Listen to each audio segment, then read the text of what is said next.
my one intersection with Billy Graham in my life as a young man, it was one of the most memorable days of my whole life. Billy Graham is a wonderful man. I had the honor of meeting him on a few occasions. I don't know if we have a minute. Did I ever tell you my Billy Graham story? You did, but you haven't told them. Okay. So I was a brand new Christian. God spoke to me and said, Mary Grace, preach the Bible, train men, plant churches. I was a brand new Christian. I was working as a bellman, shuttle driver, concierge at a Marriott hotel, making money just, during the summer and during the holiday breaks. And, I'm schlepping bags and running around the Marriott. And there's this old guy sitting in a restaurant. I think he had a Minnesota Twins ball cap on, and he's reading a newspaper with some big glasses on. And I thought, dang, that looks like Billy Graham. That looks like Billy Graham. I was like, surely Billy Graham can't be in Seattle, Washington at the Marriott. No security, nobody around. So I walk up and I was like, excuse me, sir, can I ask you a question? He's like, yeah. And I heard his voice. I was like, I think that's Billy Graham. I said, are you Billy Graham? He said, yes, I am. I was like, there's nobody here. Like, it's just me and Billy Graham. He's having breakfast at the Marriott. And I later found out, I think he was a 5-diamond member. So the Marriott family gave a lifetime membership to a certain number of people that they could stay at any Marriott in the world as long as they wanted as many rooms as they needed at no charge. That's great. So he had, I think, another one of his kids and his grandkids live nearby. And so he said, well, who are you? I was like, well, I'm Mark. And he's like, well, tell me about yourself. And he actually cared. And I was like, this is wild. I was like, well, I'm a new Christian. God just saved me, and he's called me into ministry. And thank you, Dr. Graham. I don't want to bother you. I love you. And I'm just kind of stumbling over my words. I'm kind of in awe. And he's like, oh, you're called into ministry. I said, yeah. He's like, well, tell me about that. So I told him about my call. And he said, I promise I'll be praying for you that God anoints you to preach the gospel. I was like, well, thank you, Doctor. I'm shocked. And so I'm standing there talking to him. We talk for a while.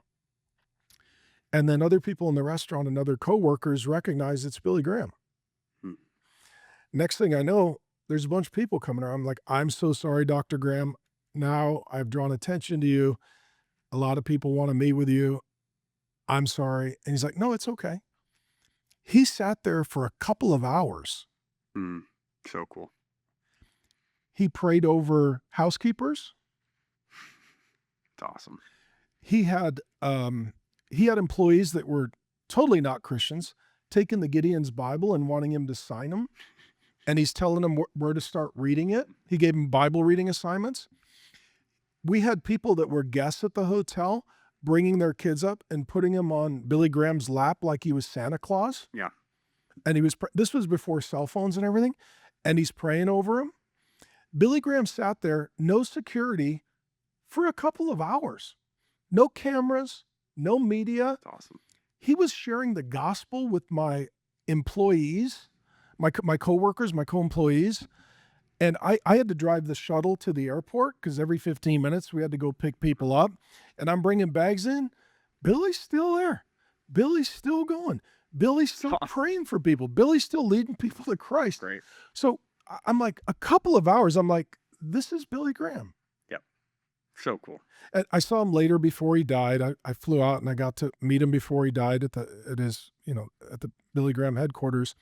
But I'll close with this. So the guy who was running the shift at the Marriott was running the front desk, a flamboyantly anti-Christian gay guy. Perfect. Loving this. And he was like, I love Billy. He was like, Billy was such a good man. He was so loving and so genuine and so kind and was so available. He's like, really got me thinking about Jesus, because if Billy believes in Jesus, just seeing who he really is, he was starting to win everybody over. So cool. I was like, incredible. That's Billy. Yeah, that's incredible. And it's like, that's Billy. I love it. So not like I knew Billy, but my one intersection with Billy Graham in my life as a young man, it was It was one of the most memorable days of my whole life. Yeah, it probably shaped how you did ministry the next 30 years. Yeah, and when he said he promised he was gonna pray for me in an anointing. You gotta believe that guy. Yeah, absolutely. Thanks for watching this video.